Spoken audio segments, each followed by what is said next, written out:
This is They Create Worlds, episode 34, The Nutting Associates. If anybody wants to find me, I'll be in the last place you would look. In a place where people used to be, a land that's called reality. You'll find me there. Welcome to They Create Worlds. I'm Jeffrey, and I'm joined by my co-host, Alex. Hello.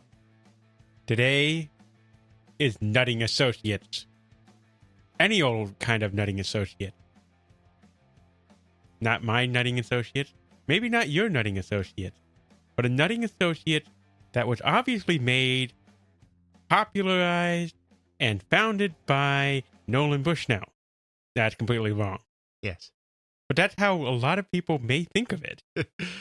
Sure, Nutting is a company that kind of gets a bit of a bad rap. Most people that are interested in kind of this history do realize that they released the very first commercial video game, Computer Space, which was created by Nolan Bushnell and Ted Dabney.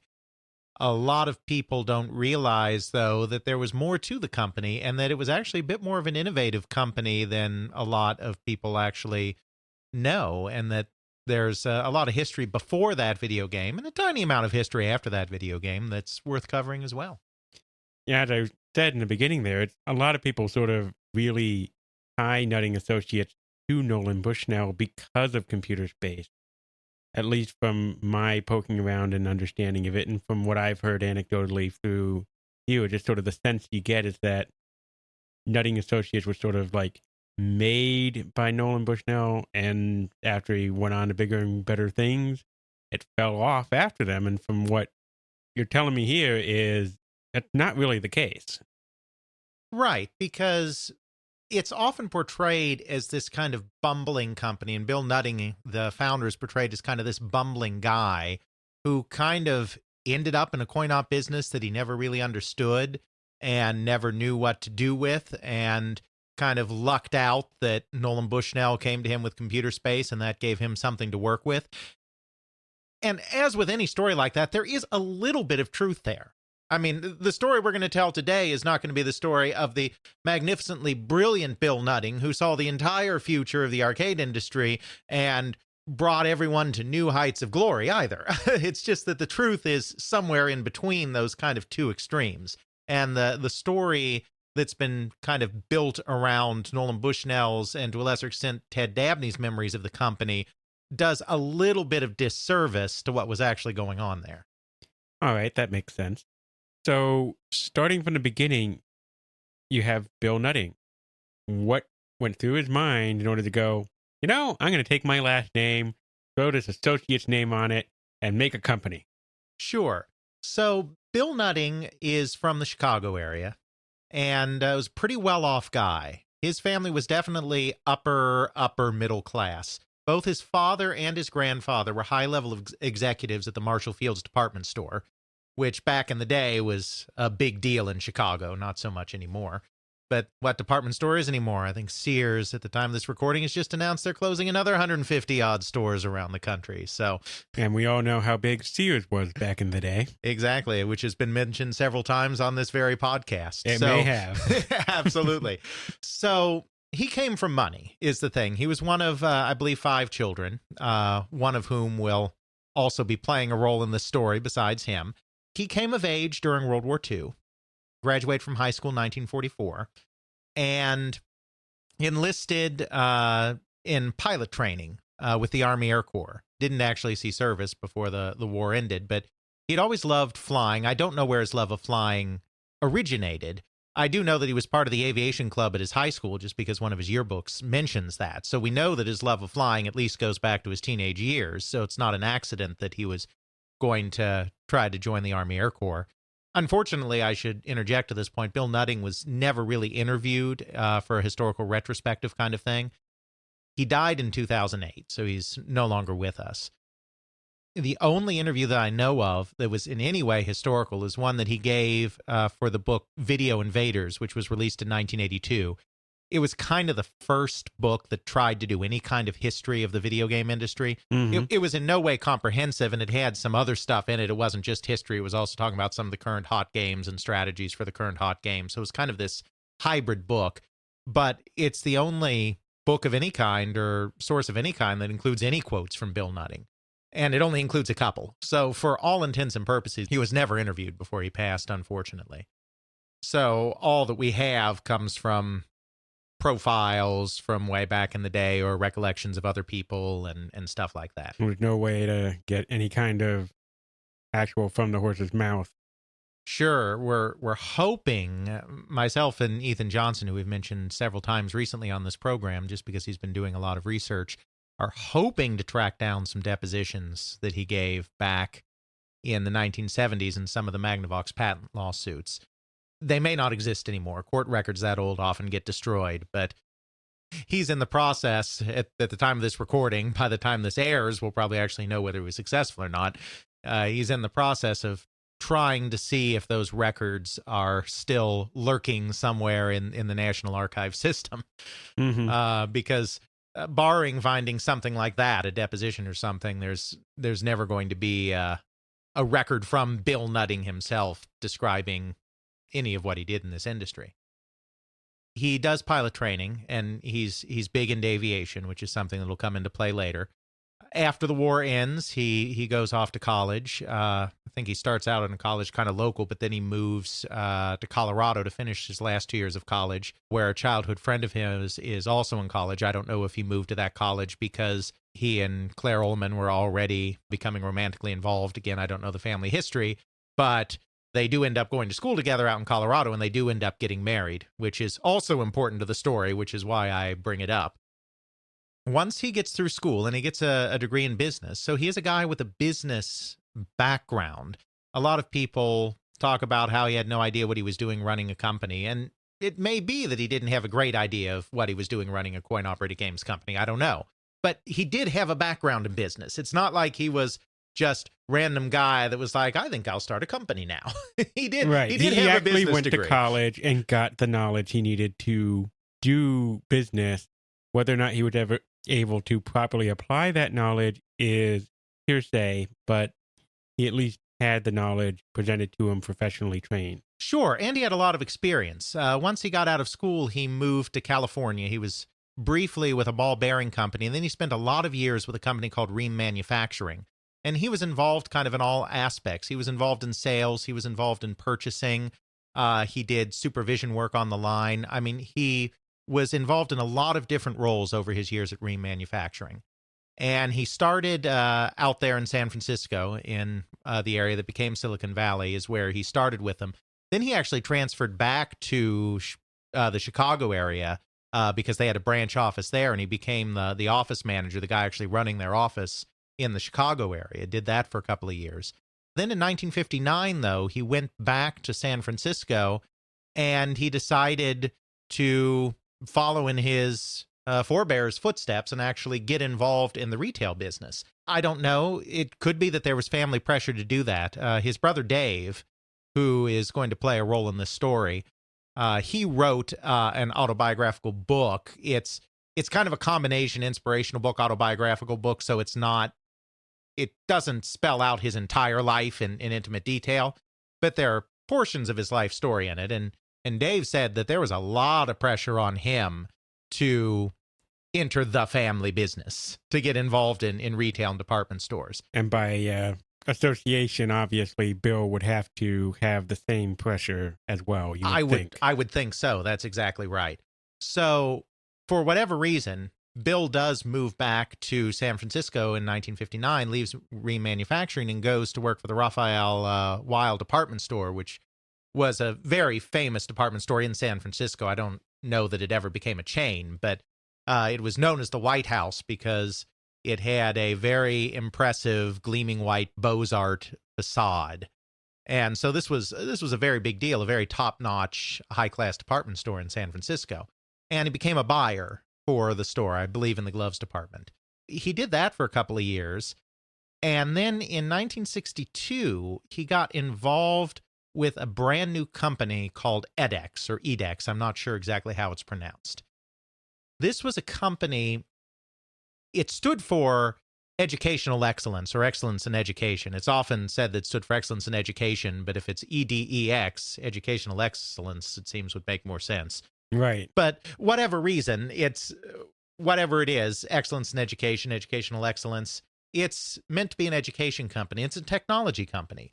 It's founded by Eugene Kleiner, who was one of the 8 founders of Fairchild Semiconductor, the so-called traitorous 8 that had worked for William Shockley, Nobel Prize-winning co-inventor of the transistor, and then spun off and created Fairchild Semiconductor when they decided that Shockley was an egotistical, controlling maniac and wanted to work for themselves. And Fairchild Semiconductor is really the company that birthed so much of Silicon Valley because of all the spinoffs.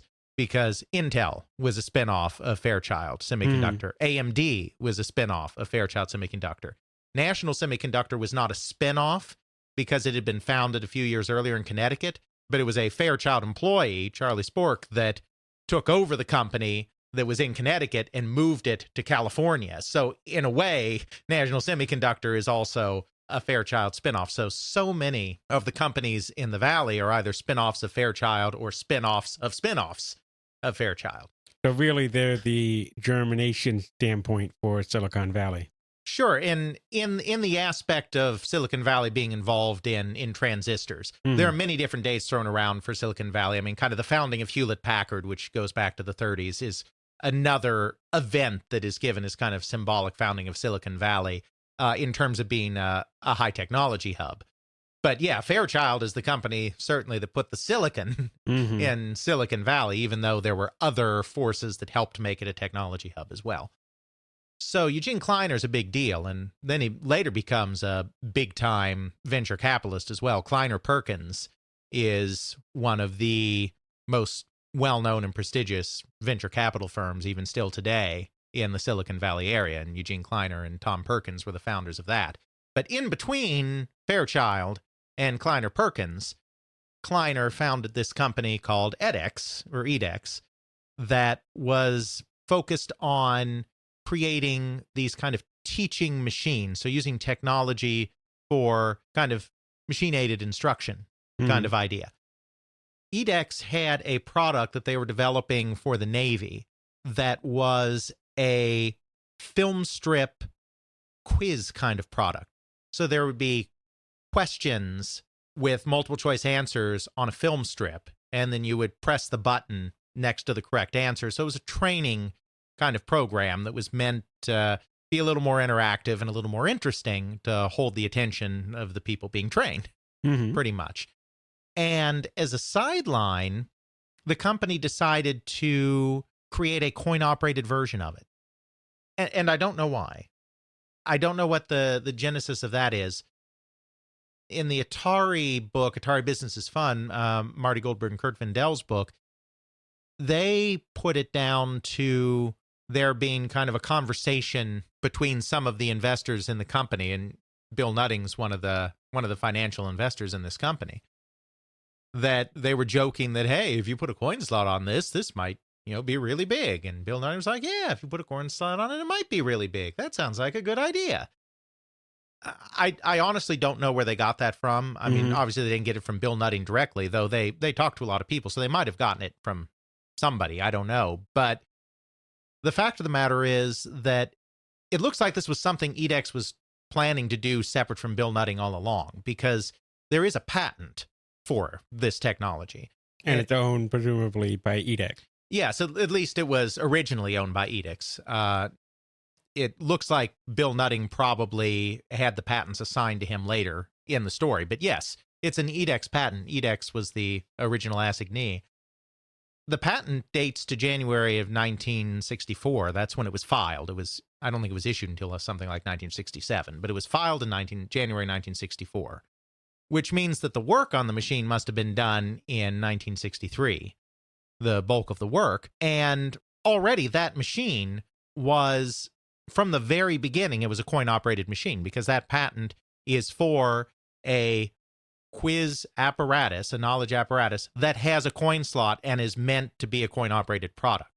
So while it was certainly a sideline from kind of their main business, it doesn't sound like it's something that a couple of employees or a couple of investors went off and did on the side on a whim. It sounds like something that the main Edix company was interested in doing. It was almost like a skunk works they had going on where they wanted to go, this might work. Let's throw some money at it and see if we could get something to work.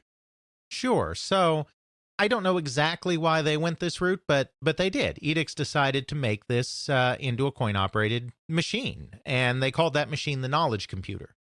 Now, it wasn't really a computer in the way that we would understand that today. It's just computer had a nice futuristic ring to it. I mean, it's not even a state machine like a computer space is with the TTL hardware. This is a machine that uses electromechanical relays, and the questions are stored on film strip, and there's some electromechanical technology to operate the projector and the buttons and all of that apparatus that makes the whole machine work. It's not actually a computer. There's not a computer in there. But they call it the knowledge computer. They patented it in early 1964, and Bill Nutting, who definitely seems to be taken by this machine, Bill Nutting takes responsibility for actually marketing the knowledge computer. He becomes, I don't know if he was already an Edix employee or not, because, sources talk about him investing in the company, but I don't know if he was more than just an investor. But at this point, he definitely becomes an employee, because if you look at, he was living in Menlo Park, California at the time. If you look at Menlo Park city directories of the time, which give his name, his address, and his profession, he's listed as an Edix salesman. So he is, at this point, working for Edix to be selling this knowledge computer. We only have snatches of information on it. For the longest time, it was kind of assumed that the knowledge computer never went anywhere, and that after a few years, Bill Nutting kind of took the technology and turned it into Computer Quiz, the game he released at Nutting Associates. But the fact of the matter is, once you get back into some of those old trade publications, they were putting some effort in it. By the middle of 1964, there's an article in Cashbox that proclaims that there are already several machines on location in places like college dorms and bowling alleys, kind of semi-non-traditional venues for games, because they recognize that since there's this kind of educational quality to it, it can get into other areas besides just bars and inner-city arcades, because it doesn't feel as sinister as a pinball machine. Right, and it's a quiz game. You can almost make it family fun time with that. Mm-hmm. You can see that now with modern versions of quiz games. Oh, yeah. There's a whole bunch of them where you can have things set up so that everyone puts their answer on their phone, and then there's some sort of controlling thing on a PS4 or the like, and that shows the question, and then you select your answer. Oh, yeah. Well, and even in arcades, I mean, I have not been in a Dave & Buster's in a long time, but I remember back in the probably mid-2000s, I was in a Dave & Buster's, and there was a very big trivia game apparatus there in that arcade as well. So this concept is still alive and well, even in arcades, that was pioneered by this knowledge computer. So yeah, it's certainly a popular thing that's out there. It's one of those kind of games that's almost timeless. Sure. They're actually starting to market this and actually sell this game in mid-1964, and they bring it to the MOA show, which we've talked about before, the main trade show of the arcade industry, in late 1964 under the name Scientific Amusements, which is a subsidiary that's formed by Edix specifically to market this. They had a private showing of it in 1963, where they didn't have a full booth at the show, but ACA Sales, which was a major distributor on the West Coast, did some private showings of the game in their booth. So 1963, 1964, they are getting the word out there, and they get a few units out there. Then in 1965, Nutting starts apparently marketing it himself. Again, there's only very small snippets in trade publications, so some of the story is kind of difficult to suss out. But in 1965, Edix is bought by Raytheon, major defense contractor with hands in all sorts of technology pies.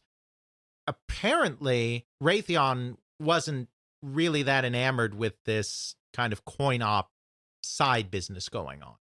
So they're not interested in kind of continuing this experiment further. But Bill Nutting is very sold on this idea.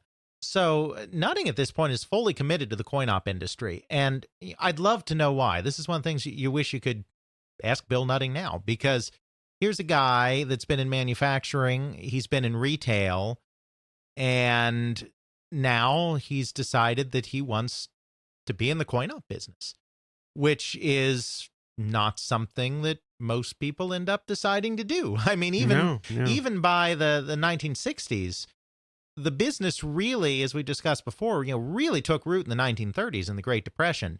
And by the 1970s, I mean, this is very family-run stuff. Most of the people involved in coin-op in the 1960s and 1970s, pre-video, are either the same people that were involved in the 30s or the sons or grandsons of people that were involved in the 1930s. I mean, it's a business that's really hard to break into, and the fact that he was even able to do it to the degree he was speaks volumes to his business acumen in order to do that.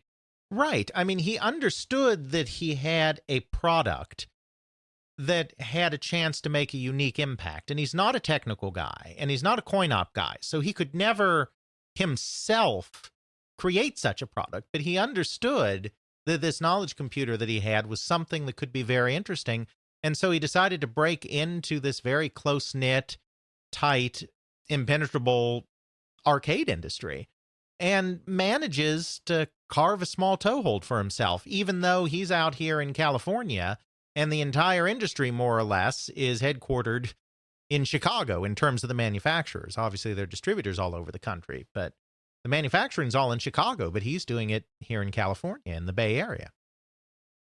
So in 1965, Nutting takes over the sale of the machine himself, apparently. I say apparently because there's no big headline that says this. There's no interview that says this. It's just that suddenly in 1965, in October, in Billboard magazine, there's a notice that says that Nutting Corporation is manufacturing the knowledge computer, and it's being handled by Advanced Automatic Sales. That's a major distributor in San Francisco, and that several dozen units are already on location. So now we've got this Nutting Corporation thing, whatever that is. Have no idea when it was founded, what it was. We know that Nutting and Associates was incorporated in February of 1967. So there's no paperwork? I would think that if you're distributing things, there had to be some sort of like business paperwork somewhere. Well, but there's nothing that would necessarily have to be on file with anybody. He incorporated Nutting Associates in February 1967. So there's a record of that, because there's documents of incorporation filed with the Secretary of State's office. You don't have to file anything with the Secretary of State's office if you're not a corporation like that. Okay.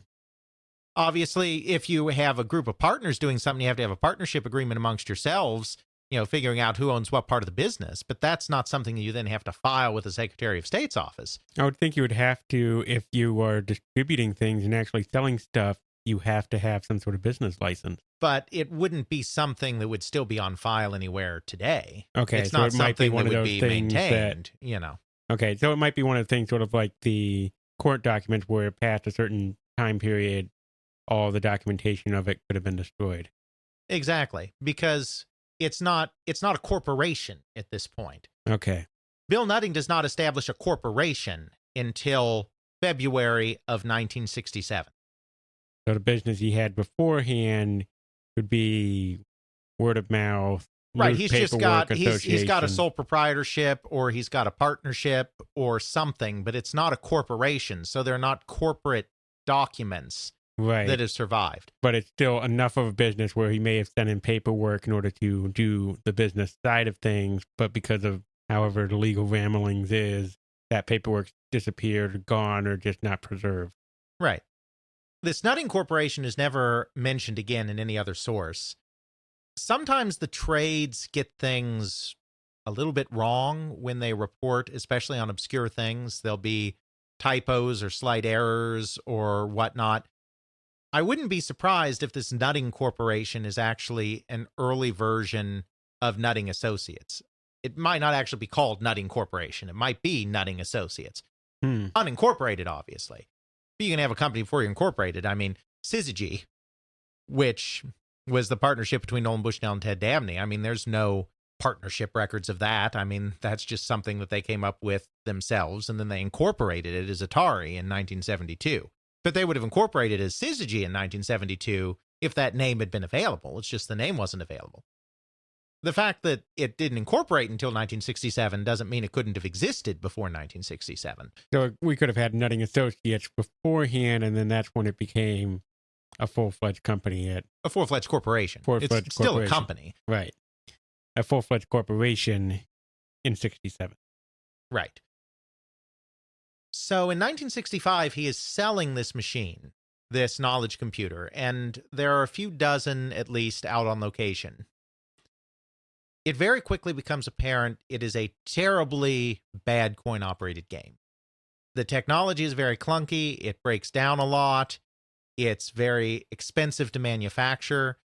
It was created at a defense contractor. It wasn't created at a coin-operated games company that would understand how you have to build something like this so it makes sense in the field. Mm-hmm.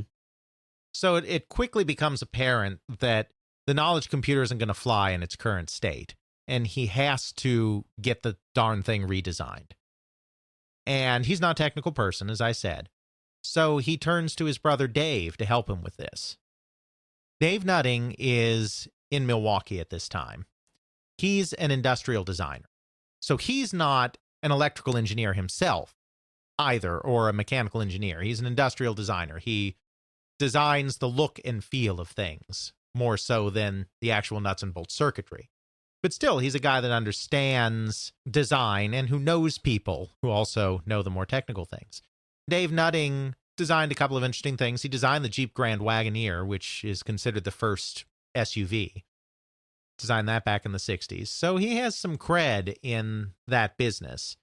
So Bill comes to Dave and says, I've got this product. I think it'd be really cool, but it needs a complete redesign.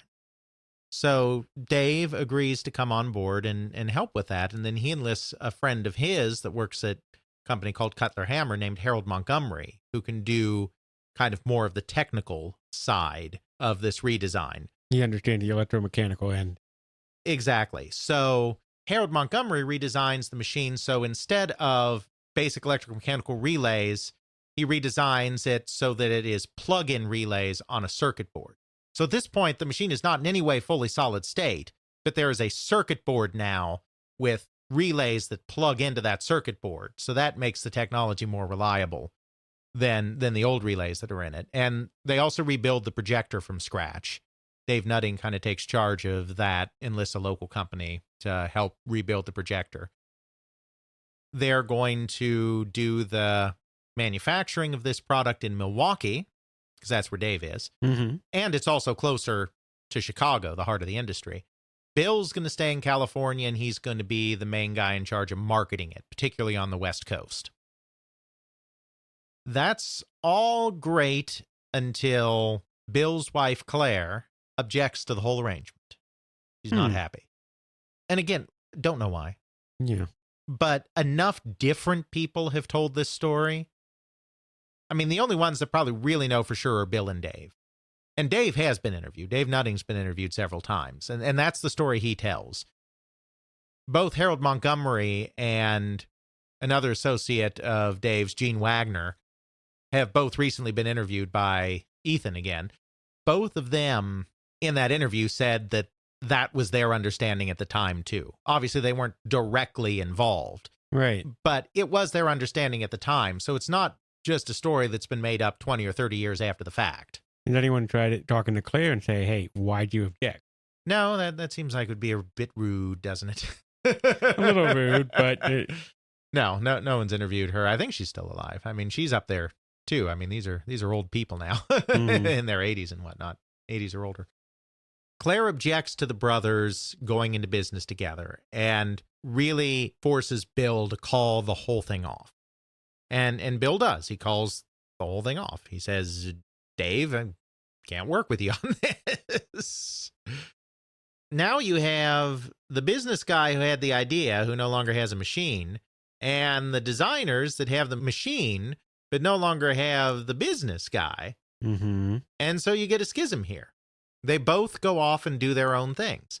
Bill Nutting continues with his Nutting Associates and finds a local company called Marketing Services to help him redesign the machine. So the work that Dave's done, that's Dave's now. It's not Bill's. Bill is back to his same old clunky knowledge computer that doesn't work very well that he had before. He goes to a company called Marketing Services, who assigns him an industrial designer named Richard Ball, whom I've interviewed. Richard Ball does the redesign thing all over again, and he does some of the same things. He rebuilds the projector, just like Dave Nutting did. He goes to plug in relays on the board, just like Dave Nutting did, and comes up with a machine that is very similar to what Dave had done initially for Bill. So they move forward with that machine, Computer Quiz, and at the same time, Dave and Harold Montgomery and Gene Wagner move forward with their version of the machine, which they call IQ Computer. And they're very similar to each other. They're not identical, but they're very similar to each other, and they both hit the market at about the same time in late 1967. I have been avoiding dates through a lot of this process here. And the reason for that is the dates on this are unfortunately still very unclear. There's a combination of personal recollection and scant corporate documentation and a few other sources of various clues that help set some of the timeline, but some of these pieces of information are even a little contradictory from each other. And a lot of it boils down to hearsay. Right. So Gene Wagner has claimed, not just to Ethan Johnson, but also in a much, much earlier interview in Replay or Play Meter, I always forget, I get them mixed up, way back in 1980, that he first met Dave Nutting and first saw the knowledge computer in 1963. He's probably got the date wrong on that. 1963 is way too early for Dave to be involved in any way, shape, or form. And 1963 seems like it'd be too early to see the knowledge computer, too. The knowledge computer was shown in a private showing at the 1963 MOA by ACA Sales. But its real debut was in 1964. It was not in 1963. Gene Wagner would have certainly seen it at an MOA show because at that time he was a distributor in Michigan. So he was in the coin-op industry.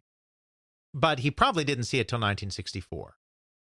Dave, as far as I know, I haven't interviewed Dave, but like I said, he has been interviewed a few times. Dave says that he got involved in 66. 66 makes a lot of sense for Dave to be involved because we know that Bill was selling the knowledge computer in 1965.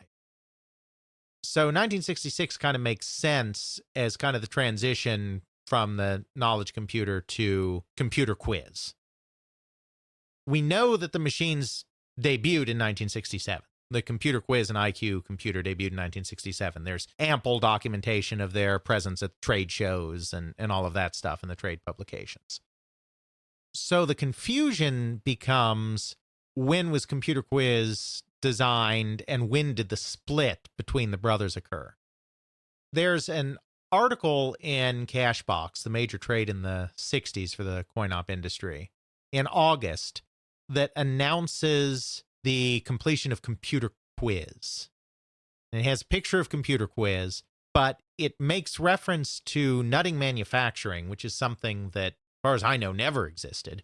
I mean, it's never mentioned anywhere else.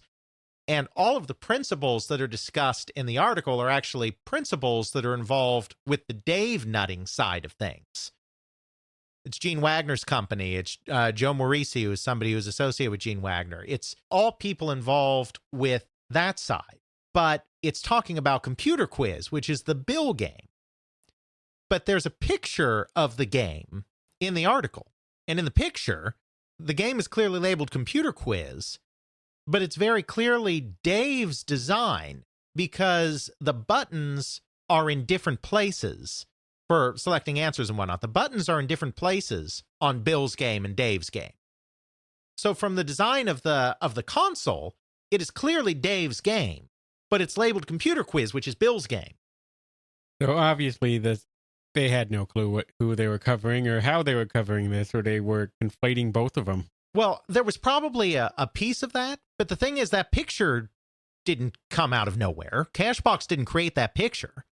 There is clearly a IQ computer unit that says Computer Quiz on it.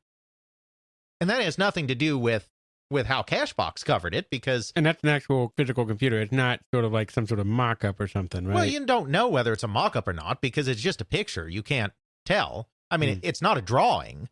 Okay. I mean, it looks like it's not, but of course it could just be a mock-up. But the point is that Computer Quiz name is being attached, to the Dave Nutting device. So does that mean that they were still in partnership with each other as late as August of 67 or maybe July of 67? Because sometimes these articles have a bit of lead time, obviously. Does that mean that they were still in cahoots as late as July of 1967? Or is this whole thing just a confusion? And that's what we don't know. We do know that Computer Quiz was trademarked by Bill in March of 1966. When you do a trademark, you have a filing date, but you also have your first use in commerce date. So the first use in commerce date was in January of 66. That implies that something like computer space existed as far back as January 1966, which really seems early. I mean, it's a registered trademark with the United States government. So, I mean, it happened. That's not a mistake. Bill Nutting filed a trademark for Computer Quiz in early 1966. So there has to be something that he put out there, unless he put out fraudulent documents or something. Right, which I doubt he did. I mean, he registered the mark. Now, and he used the mark in commerce. Now, the first date you use a mark in commerce is not necessarily the first date that something is available. At this point, is he just reserving the name and reserving the concept and is starting to shop the concept around but doesn't actually have a product yet? That would seem to make some sense. On the other hand, there's a profile of Bill Nutting in February 1968 in Cashbox. And in that profile, he said that his company test marketed Computer Quiz for a full year before taking it to the MOA show in 1967 to actually start selling through distributors. So having that come out in 66 makes sense if you're testing it for a full year. Exactly, but it doesn't make sense in terms of the split between the brothers. Because if they already had built something in 1966, in the very beginning of 1966, and we're already putting units out on the market, why would it take all the way till 1967, late 1967, for Dave Nutting to release IQ Computer? Because according to Harold Montgomery in his interview with Ethan Johnson, he says that they never built a computer quiz game at Nutting Industries, which was Dave's company. And Gene Wagner, I think it's in the Gene Wagner interview where he says that the whole thing was called off when they already had about 100 units ready to go, but they hadn't put anything in the field yet. Presumably, if Bill Nutting was putting out computer quiz games in early 1966, the split must have already happened by that point. But if the split had already happened by that point, why wouldn't Nutting Industries be ready to jump into the market immediately? Because they were already starting to manufacture their first test product when the deal was called off. So it doesn't make any sense. I mean, it really doesn't make any sense. Right. Now, is Bill being cute? I mean, we just have Bill Nutting's word that they were testing product for a year before 1967. There's nothing in the trade magazines to indicate that. Could he be describing knowledge computers? Could he be counting the knowledge computers that he already had in the field as his initial test product of the concept? Mm-hmm. Maybe. I mean, he Possible. might be. I mean, it's kind of a mess because you have this one timeline with the trademark application and the profile in Cashbox that seems to imply that they were making machines in 1966 and then went into full production or whatever in 1967. But then you have this second timeline, which is the recollections of the Nutting Industries people and the computer quiz announcement with all the Nutting Industries information in August 1967 that posits a different scenario, which is that the split maybe didn't happen until 1967, and that this was a kind of last-minute break right before they were about ready to go to market, and then they both came to the MOA show separately as Nutting Associates and IQ Computer Company, which is what Dave's outfit called themselves at that first MOA show before they started calling themselves Nutting Industries. So I don't know how to reconcile those two things. I mean, right now I can't. And this may be a little bit to how the sausage gets made on historical research. I don't know. But I can't make sense of those two things at this point. I tend to believe that a 1967 split, early 1967 split, is more logical. We know that Richard Ball, who was brought in again, he was brought in after Dave. I know this because I interviewed Richard Ball, and he never had anything to do with Dave. In fact, when I interviewed him, he talked about how Dave had knocked off Bill's concept when he created his IQ computer, which is not exactly true because, of course, Dave had been building it for Bill. But see, Richard Ball knew nothing about that. So he definitely came in post-split because he knows nothing about Bill and Dave's partnership. We know that at least by early 1967, he was at Nutting Associates because, again, I looked in old city directories, and the 1967 city directory for his hometown at the time, Palo Alto, his occupation is listed as nutting designer. So he's at Nutting Associates by the time the 1967 city directory comes out, which is going to be really early in the year. So that implies that he was there in 67, says he's definitely there in 67, but it implies he may have even been there in late 1966.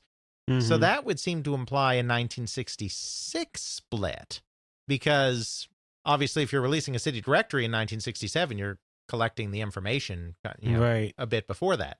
The 1966 city directory lists him as being at Marketing Services, which is the company that he was working at before Bill tapped him to do that knowledge computer redesign.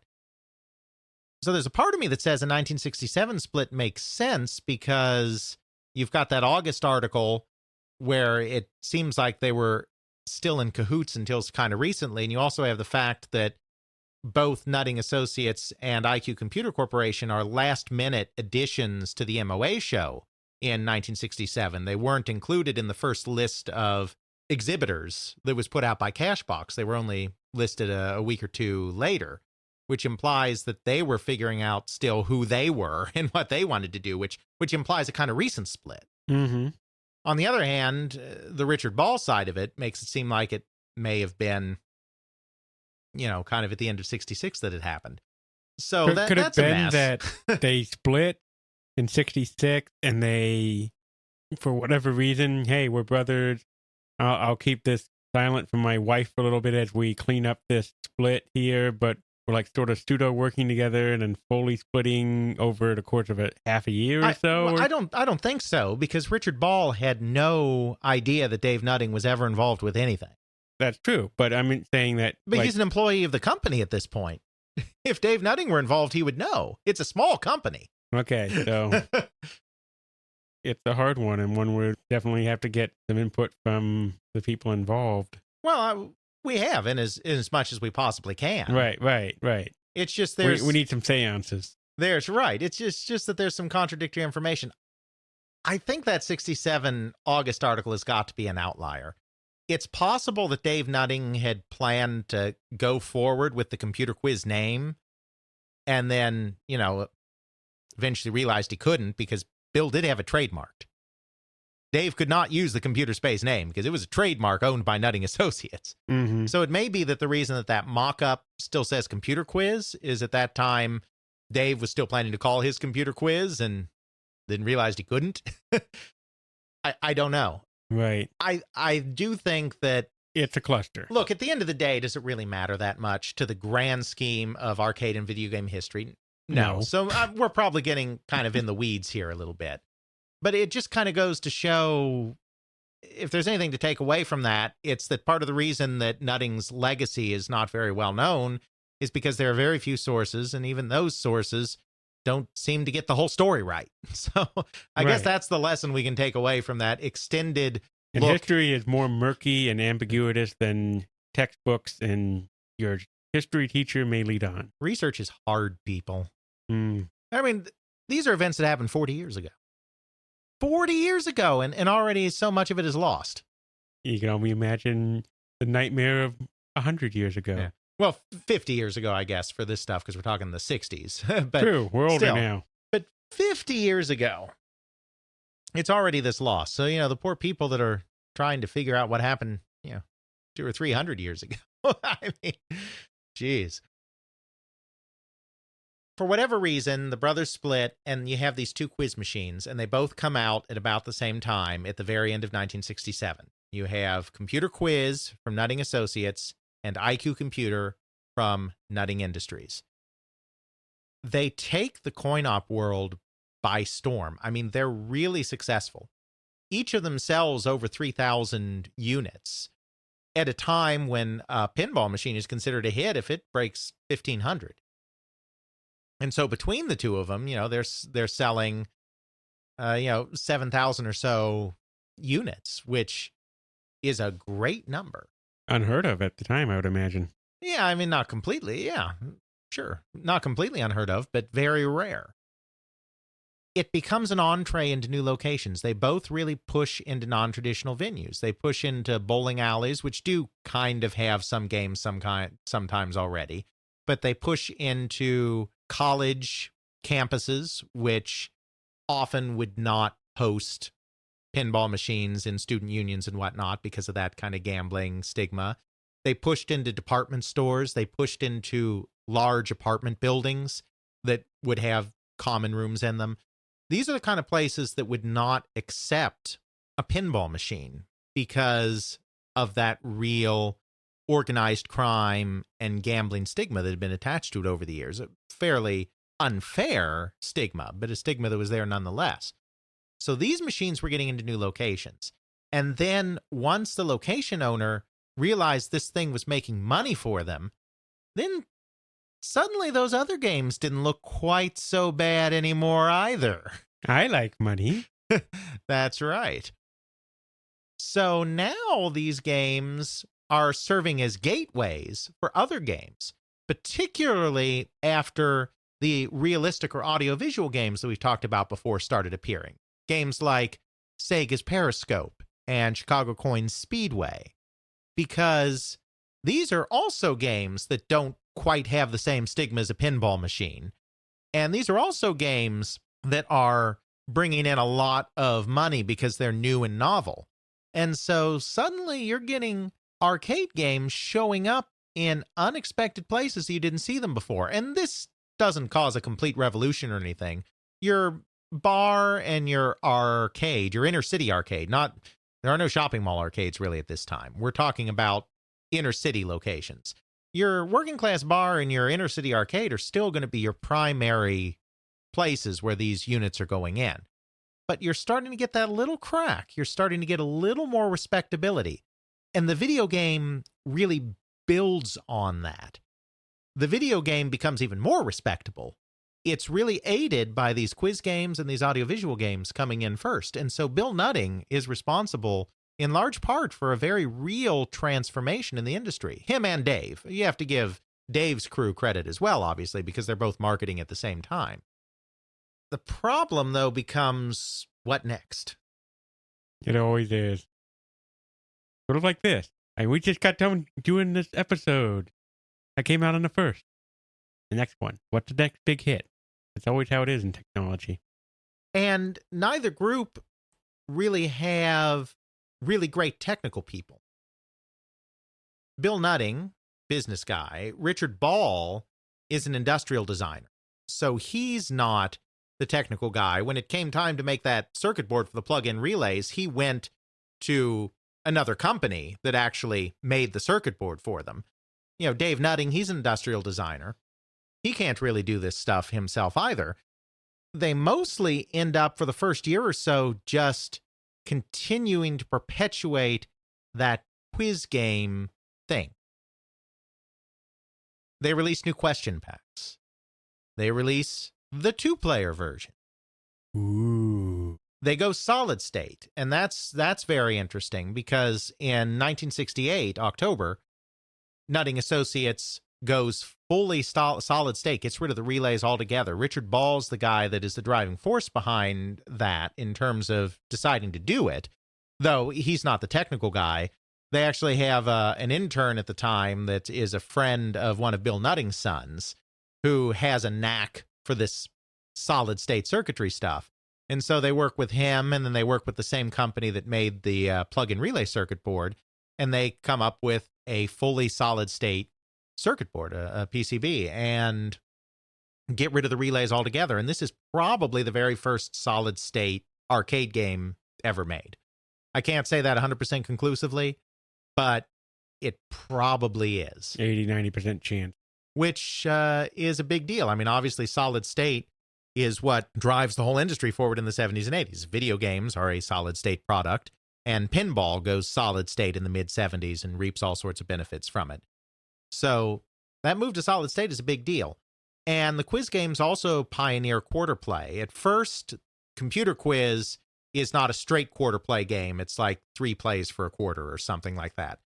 IQ Computer actually goes straight quarter play, as in 1 game, 1 quarter, very early, maybe even from the very beginning. So it kind of pioneers straight quarter play. Computer Quiz is also helping to ease the industry into quarter play. And then again, those audio-visual games pick up from there and go full quarter play, and then video games go full quarter play. Nutting is a big part of getting arcade games in non-traditional venues. He's a big part of getting arcade games to solid state, and he's a big part of getting arcade games to quarter play. That's not bad for a bumbling guy that really has no idea what he's doing in the coin-op industry. That sounds more like a bumbling guy who knows what he's doing in his coin-op industry. Well, he knows a little, but he doesn't know what to do next, right? So he's not a great visionary when it comes to product. He recognized the Computer Quiz could be an interesting product, that knowledge computer could be turned into something. But that was something created by somebody else. He didn't know necessarily where to go next, and so the company is spinning its wheels after a couple of years. It really has no idea what to do. Nutting Industries does a little better. They kind of transition that film strip technology into traditional arcade games. So they get some shooting games going with film strip technology and whatnot. Bill tries a couple of games. There's a light guessing game. There's a horoscope machine. I mean, he's trying, but he can't get anything else going. And he also has this tendency to alienate his workers, which is also bad. Bill was more kind of the money man. He didn't want to be a day-to-day business runner. He was more of the big picture, money man kind of guy. Not big picture in terms of visionary. Bill very quickly hires a guy named Ransom White to be his VP of sales and marketing, and then later makes him his executive vice president. Ransom White was an MBA student at Stanford when Nutting was starting to test market Computer Quiz in the area, and Ransom White actually ran a few of those machines as an operator in the Palo Alto area while he was finishing up his degree. And then he came on board to be the VP of sales and marketing after he graduated. And so he was kind of running things more day to day. And you had Richard Ball doing kind of the design on things. And then Bill Nutting buys an antique airplane because he's really into flying. And he apparently does it with company money. Now, I don't mean to imply that he did anything illegal. I assume he didn't. But Ransom White and Richard Ball felt that that money should be invested in the company and not spent on airplanes for the owner. So they protested, and they ended up quitting. Oh. They go off and found their own company called Cointronics. Cointronics never does much. They fold within a year and a half or something. Company's not important. But what is important is they leave, and then they siphon off a couple of other nutting employees, a couple of other sales and promotional people to join them over at Cointronics. So by the virtue of this plane being bought, he effectively guts a lot of the key personnel that he has. Exactly. This is part of the reason why when Nolan Bushnell comes to him, that he is in real need of Nolan Bushnell to be his chief engineer, because he doesn't have much. He brings in a guy named Rod Guyman, who was working for a pen company, to be his new executive vice president, to be the day-to-day operations guy. He brings in a new marketing guy then, a little ways after that in 1969, named Dave Ralston, who was apparently, pretty on the ball, that kind of knew what he was doing. But he doesn't have design and engineering talent. I mean, he has an engineer, but the engineer isn't worth much. And they're getting to the point where they really can't pimp out Computer Quiz anymore. They've done the 2-player variant. They've done the solid-state variant. They've started exporting it overseas. It's run its course. It's sort of the toy industry. It doesn't have a third Christmas deal where you can only milk this cow so much. Exactly. So they need something new, and they don't have it. I mean, they've tried a couple of things. They tried the CSP machine. They tried Astro Computer. They don't take off. No one's really interested. They need something. And they need something at the exact moment that Nolan Bushnell comes knocking on their door in 1971, being like, I've got something. For whatever faults he may have had as a businessman, Bill Nutting, it really does seem, liked being involved in something new and exciting. I mean, he did. Because he got involved with this quiz machine when that was something new and exciting. So Bill Nutting was a guy that I think could recognize that this video game idea could be another big thing. I mean, he's the guy that took the risk on this video game when there was no one else. I mean, it's not like Nolan shopped it around to 50 million people and they all turned him down or anything. That didn't happen. But the fact of the matter is, Nutting is the company that said yes to doing a video game. Bushnell becomes the chief engineer at Nutting, but he keeps the rights to Computer Space separate from Nutting. That's a licensing deal. He does not create Computer Space as a Nutting employee. He creates Computer Space as a contractor, even though he is also a Nutting employee. He works on it on nights and weekends and whatnot so that Nutting doesn't gain the rights to the underlying technology. Over the course of 1971, he builds the game that becomes Computer Space. Computer Space is another one of these things that it's hard to really tell what the impact of the game was. Most sources say that it was a failure. I think that goes too far. But you can't really say that it was a massive success either. That would also be completely and utterly inaccurate. Would it be fair to say that it was a financial disappointment, but from a technology and what it brought to the table standpoint and what it allowed other people to do, it was a success? Well, I would say almost the other way around. Oh, really? If that makes sense. Okay. Apparently, it did not take any orders. They brought it to the MOA show in 1971. Did not take a single order on the product. There are some varying stories. Different people have said different things at different times. Some sources say they took a few orders. Some sources say they took a decent number of orders. Some people say they took no orders. I think they took no orders. Rod Guyman, in an interview with Ethan's been talking to a lot of these people, says that he thought that they probably didn't take any orders at the show. Now, he's remembering things 40 years after the fact, so 45 years after the fact, so he could be wrong. But Nolan Bushnell, in his depositions in the mid-'70s, also said they didn't take any orders at the show. And at that time, it should have been pretty fresh in his memory because that was only like 5 years later.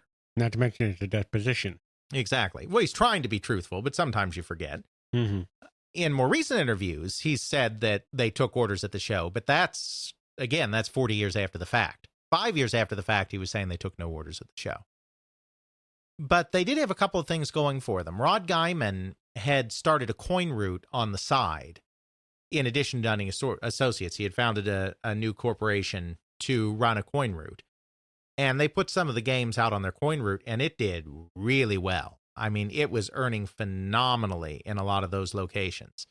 So they had earnings reports that they could show.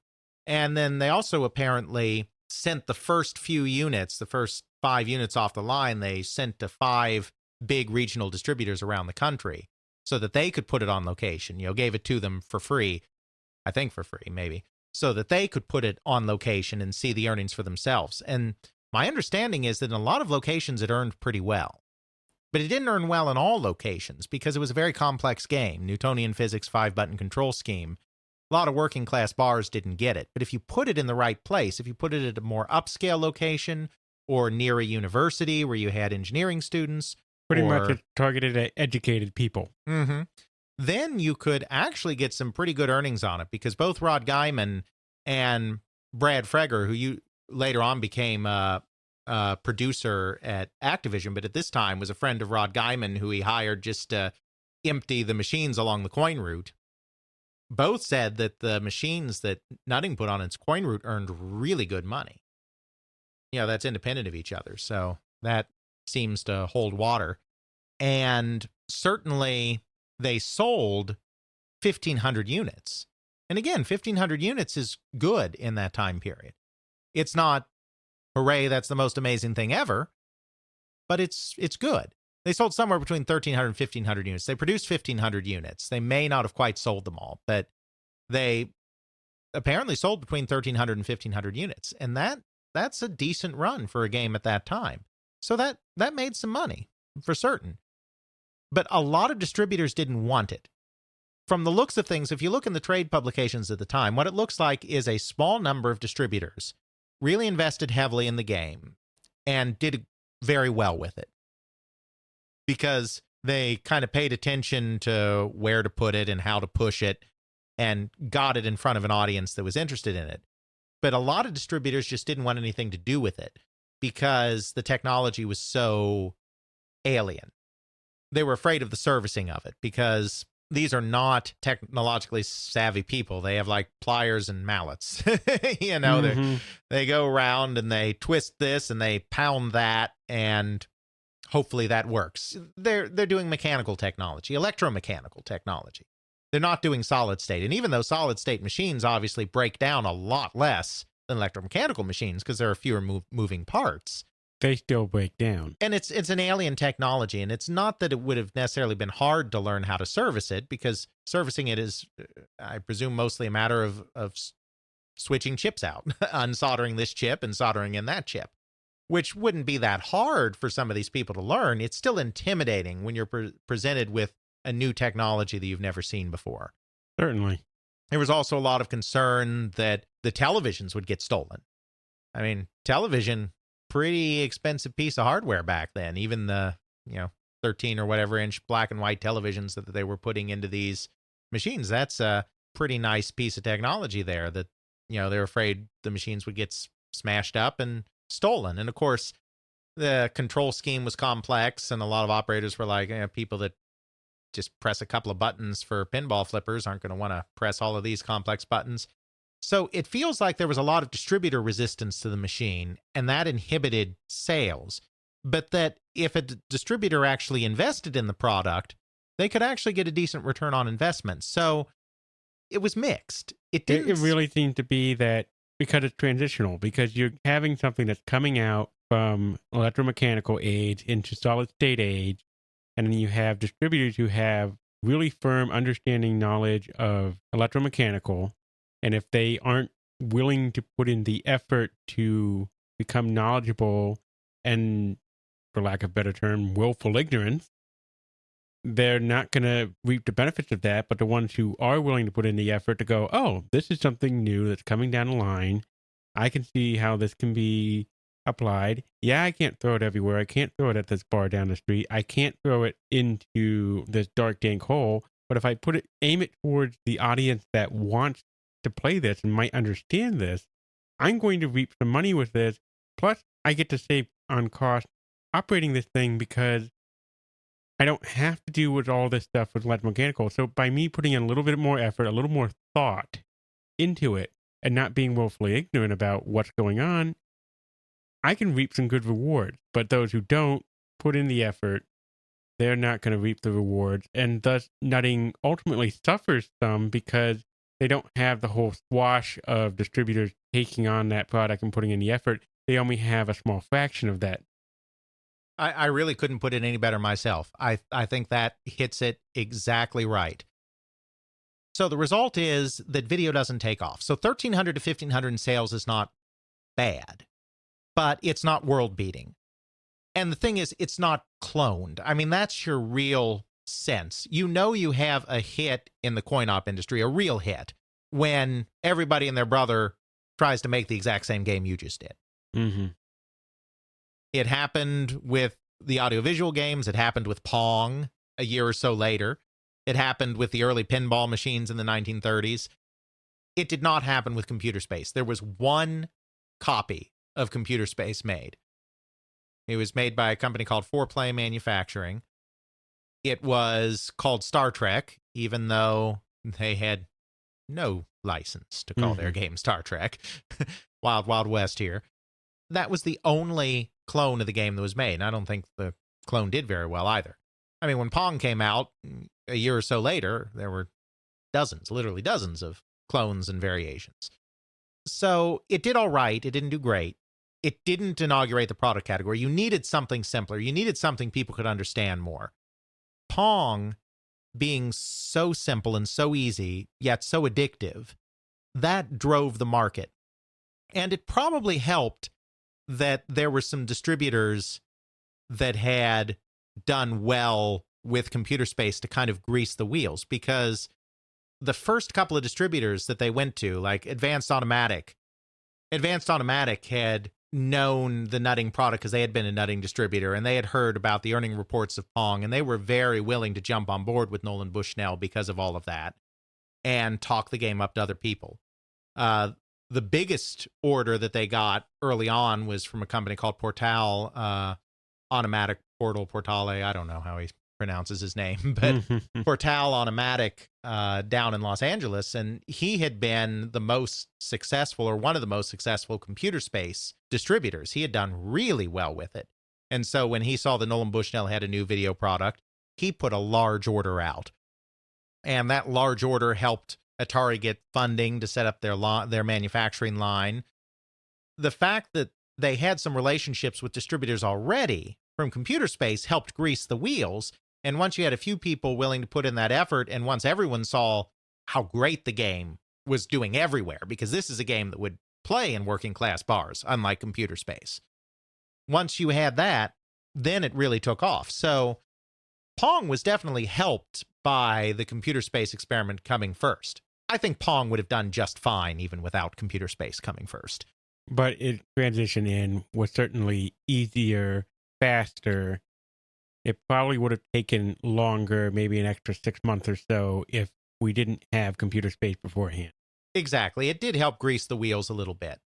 But of course, Pong was not a nutting product. No. Pong was a Syzygy/Atari product. And, the reason for that is they had this game, it did okay. Everyone was willing to move forward and try something else. What Bill Nutting really thought made sense was to do a 2-player Computer Space, because Computer Space was a 1-player game. He did the same thing with the quiz games, right? You had 1-player computer quiz, and then you had 2-player computer quiz. It's a way of extending the product line.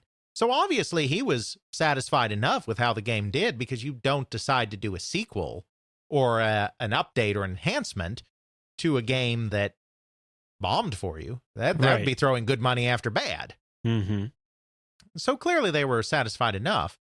But by this point, Nolan Bushnell was not impressed with the management at Nutting. And whether this is just because he's a young, brash guy who's itching to go out on his own and thinks he can do better than anybody, or whether it's because the Nutting people were actually somewhat incompetent, I don't know. Who knows?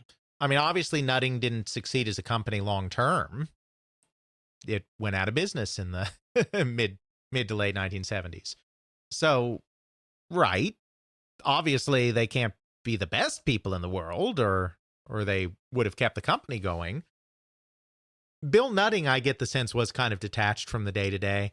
Nolan Bushnell describes Bill Nutting largely tinkering with his airplanes rather than running the company. Mm-hmm. And certainly Ransom White and Richard Ball weren't happy with the whole airplane aspect of things themselves, and they left the company. Rod Guyman, I don't know enough about him to discuss his business acumen, but he leaves. Rod Guyman ends up not staying at the company much longer past Nolan Bushnell and Ted Dabney leaving. He goes back into the pen business. He had been working for a pen company called Micropoint, and then he had the opportunity, because the company had had some trouble, to go back and buy Micropoint, the company he used to work for. So he left the industry, and I think Micropoint was successful under him. So, I mean, I doubt he was the world's worst businessman. Maybe he didn't understand the coin-op industry as well, because he was in the coin-op industry so briefly. So it's possible that Nolan just got the sense that he didn't know what he was doing in coin-op specifically, but I don't think he was probably a terrible businessman, because he ran Micropoint for years after that, is my understanding. So, yeah. It makes me wonder if Nolan stayed with Nutting Associates and then continued on creating the two-player computer space, and then maybe even going as far as making Pong for them, if Nutting would have been able to carry on as a viable company. Sure, it's quite possible. It's quite possible. And Nolan was willing to continue with Nutting, according to Nolan, but he wanted a stake in the company. He didn't just want to be the chief engineer. If he was going to keep pushing the video technology at Nutting, his technology, he felt that his technology was worth an ownership stake. So he asked for 33% of the company, a third of the company. Apparently, Nutting said no. And he did say you can have 5% of the company, make him a very minority owner, but that wasn't going to work for Nolan. Right. So at that point, Nolan left, and Ted left, because Ted Dabney had become an employee of Nutting by this time too. So they left and decided to focus on their Syzygy partnership, which they very quickly incorporated as Atari. So where did that leave Nutting? Well, Nutting carried on with the two-player computer space idea. They actually initially contracted Nolan to make it, to design it. In the end, they used a different design, though. They didn't use Nolan's design. So they do release a two-player computer space, but it has nothing to do with anything that the Atari people did, other than being adapted from the original game. They turned down Pong. When Nolan's getting to the point where he's marketing the game, you know, he's got the development deal with Bally. I think we've talked about that before. He takes Pong to Bally, and Bally doesn't want it. So he stops by. It just so happens that when he's in town selling the game, trying to sell the game to Bally, is when the MOA show's going on. So Nutting is actually in Chicago at that time, because he's at the MOA show. Talking 1972 MOA show now. So he takes at the MOA show and asks Nutting if he'd be willing to go in with him to manufacture it. And Nutting turns it down. He didn't like the royalty rate.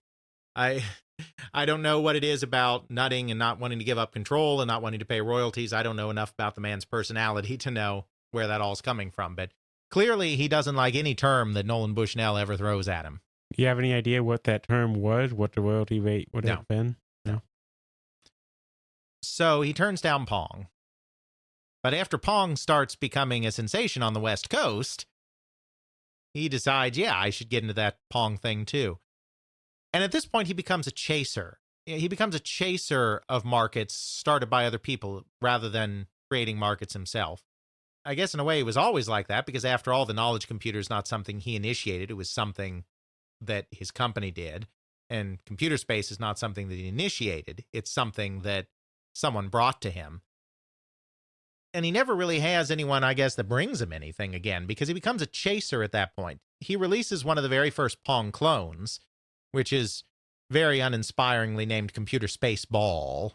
He's trying to keep the theme. He had Computer Quiz, and he had Computer Space. Now he's Computer Space Ball, because there's a ball in it. It's a strange name, but he does a Pong clone. And that doesn't work very well. The company does pioneer by creating one of the very first color arcade games, full color, using a full color monitor, a 4-player Pong clone called Wimbledon. But that doesn't do well. Then there's a big push into making cocktail table cabinets for high-class lounges and restaurants and hotels. So there's a cocktail table boom that lasts briefly. And after that gets started, Nutting gets involved in that. He releases a Pong variant called Table Tennis. It's a cocktail game. But he gets into the cocktail market too late. By the time he gets in, that market's already starting to dry up. So that doesn't do very well for him. He never really comes up with anything, or his company never really comes up with anything again. And finally, it ends up getting purchased by a guy named Cy Red, who's a slot machine distributor down in Las Vegas, who has come up with the idea, or people he's in business with have come up with the idea of the video poker machine. He needs some coin-op expertise, I guess, to help get his video poker machine up and running. I mean, he's old-time coin-op. I mean, he's been in the coin-op business forever, but he's a distributor, operator kind of guy. He's not a manufacturer kind of guy. So he ends up actually buying Nutting Associates and merging it into his company to form a company called Sarcoma to make video poker machines. Basically, they found a new Nutting Associates in Nevada, because Cy Red's in Nevada, and then they merged the old Nutting Associates into Nutting Associates in Nevada, and then that company becomes part of Cy Red's operation.